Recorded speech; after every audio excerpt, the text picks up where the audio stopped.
యుద్ధం ఆగింది ఇరాన్‌కి, అమెరికాకి మధ్య. కానీ యుద్ధం ఆగలేదు పాలస్తీనాకి, ఇజ్రాయెల్‌కి మధ్య. లేదా ఇరాన్ తయారు చేసిన తీవ్రవాదులకి వెర్సస్ ఇజ్రాయెల్‌కి. ఇరాన్ తయారు చేసిన హమాస్ అనే తీవ్రవాదుల చేతుల్లో ఉన్నటువంటి గాజాని ఇప్పటికే 80-90% విముక్తి చేసింది. కానీ అక్కడ ఆ ప్రాంతాన్ని పరిపాలించేవాడెవడూ లేడు. ప్రభుత్వాన్ని నడిపించేవాడెవడూ లేడు. ఎందుకు? తీవ్రవాదులే పరిపాలించారు అక్కడ ఉన్న పాలకుల్ని పక్కనకి తోసి. ప్లస్ ప్రతి ఒక్కడిలో కూడా మతపెచ్చని రాజేసి ఇజ్రాయెల్ ద్వేషంతో కడుపులో ఉన్నప్పటి నుంచి పెంచుకొచ్చారు. అలాంటి సిచ్యుయేషన్‌లో ఇప్పుడు అక్కడ అంతం చేయడం అన్నటువంటి దిశగానే అడుగులు వేస్తోంది. బఫర్ జోన్ 60 కిలోమీటర్ల మేర ఖాళీగా ఉంచాలన్నటువంటి ప్లాన్‌లో భాగంగా వరుస దాడులు చేస్తోంది.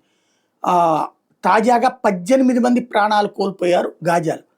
సహజంగా వెంటనే హమాస్ కావచ్చు, లేదా హమాస్‌కి మద్దతు ఇచ్చేటటువంటి ఆ పాలస్తీనా ప్రభుత్వం కావచ్చు, సాధారణ ప్రజలు చచ్చిపోయారు, పిల్లలు చచ్చిపోయారని చెప్తుంది. కొన్ని రోజులు పోయిన తర్వాత ఇజ్రాయెల్ అసలు లెక్క అది ఊరికూరికిన పిచ్చి పిచ్చి స్టేట్మెంట్ లేదు.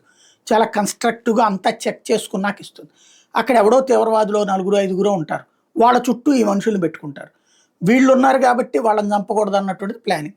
ఒకవేళ వీళ్ళు ఉన్నారు కాబట్టి వాళ్ళ మీద దాడి చేసి చచ్చిపోయిన సాధారణ ప్రజలు చచ్చిపోయారని తీవ్రవాదులు కూడా సాధారణ ప్రజల జాబితాలు చూపించి ప్రపంచమంతా సానుభూతి సంపాదించుకోవడంతో పాటుగా నిధులు సంపాదించుకోవడం అనేటటువంటి ఒక ధోరణి హమాస్ చేస్తుంది. అడుక్కునే వాళ్ళు గనక పిల్లల చేతులు ఇరిచేసి, కాళ్ళు ఇరిచేసి, చెవుల్లో సీసం పోసేసి మా బిడ్డెట్టా ఉన్నాడు, నా ఏదైనా సాయం చేయండి అని అడుక్కుంటారు చూడండి. అదే పరిస్థితి అక్కడ హమాస్ వాళ్ళు చేసేది. ఆ పరిస్థితిని పట్టించుకోకుండా దాడులు చేయడం అన్నది ఇజ్రాయెల్ కొనసాగిస్తోంది.